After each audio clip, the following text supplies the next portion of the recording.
The Masque of the Red Death by Edgar Allan Poe, published in 1842. A Lantern Library retelling. The Red Death had been destroying the land for a long time. No sickness had ever been so deadly or so horrifying. Blood was its mark, bright red stains that appeared on the body and, most terribly, on the face of its victims.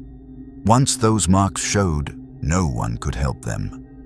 From the first pain to the last breath, the whole sickness took only 30 minutes. But Prince Prospero was happy, fearless, and clever. When half of his people had died, he gathered 1,000 of his strongest and most joyful friends, nobles, artists, and entertainers, and escaped with them to one of his grand castles high in the mountains. The castle was huge and beautiful, surrounded by high stone walls and heavy iron gates. Once everyone was safely inside, they locked the gates and sealed them shut. They brought in food, water, and supplies, enough to last for months. They decided they would ignore the plague outside. Inside those walls, there was music, color, and laughter. There were singers, dancers, and comedians. The prince gave them everything they needed.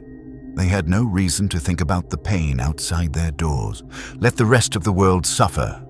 They would live in comfort and joy.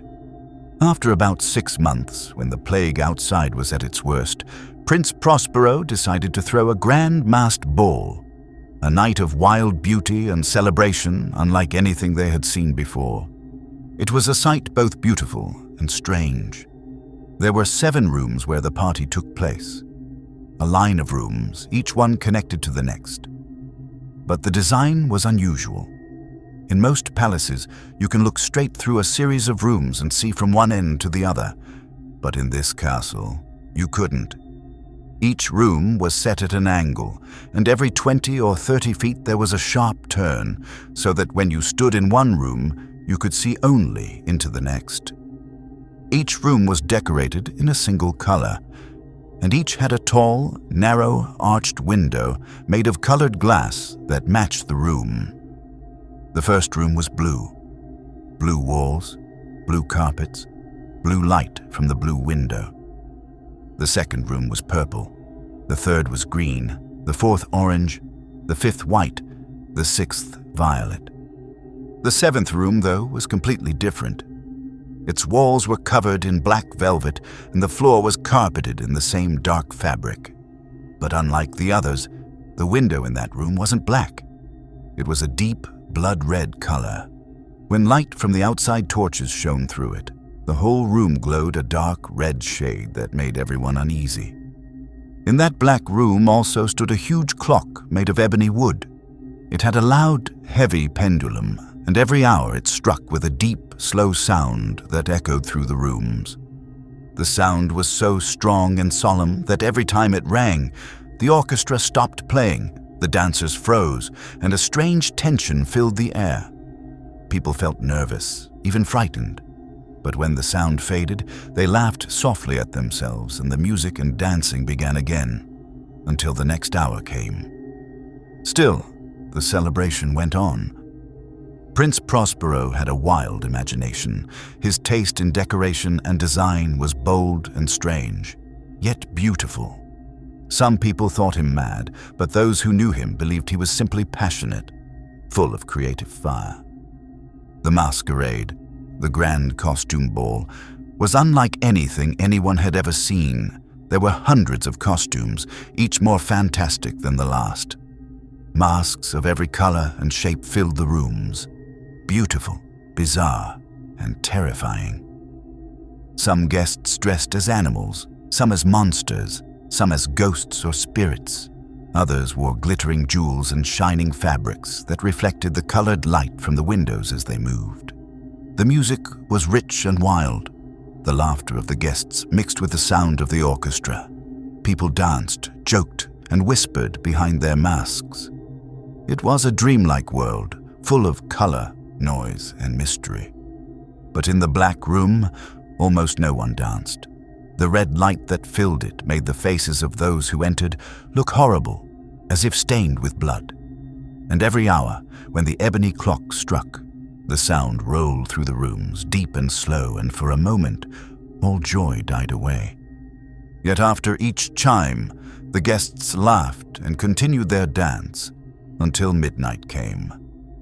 As the last echo of the 12th chime faded, the music began again.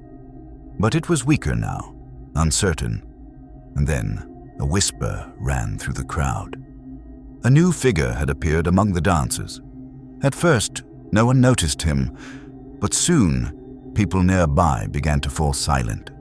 The murmur spread, and a feeling of cold dread passed through the crowd. This figure was tall and thin, completely covered in a long robe that looked like a burial shroud. His mask was so real it seemed like a dead face, pale, stiff, and horrifying. But what made everyone freeze in terror was that his clothes and mask were marked with bright red stains, the unmistakable color of blood. When Prince Prospero saw the figure, he trembled. Fear and disgust struck him first, but then anger took over. "Who dares insult us with this mockery?" he shouted. "Seize him! Unmask him! We will hang him at sunrise for his disrespect." The prince was standing in the blue room when he spoke, and his voice rang through all 7 chambers. For a moment, no one moved. The figure began to walk slowly through the crowd, passing from the blue room to the purple, then to the green, and on through the orange, white, and violet rooms. No one stopped him. It was as if some invisible power held them all still. At last, Prince Prospero, burning with shame and rage, rushed after the stranger. He ran quickly through the 6 rooms, holding a dagger high in his hand. The figure reached the black room and turned to face him. There was a sharp cry, the dagger fell to the floor, and the prince dropped dead. Then, one by one, the dancers rushed to seize the mysterious guest. But when they grabbed him, they found nothing inside the costume. No body, no form, only empty fabric and terror. And then they all knew the Red Death had come inside.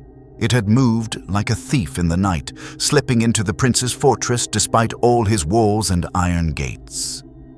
One by one, the dancers fell where they stood. The music stopped forever. The light of the torches went out. Darkness and silence filled the rooms.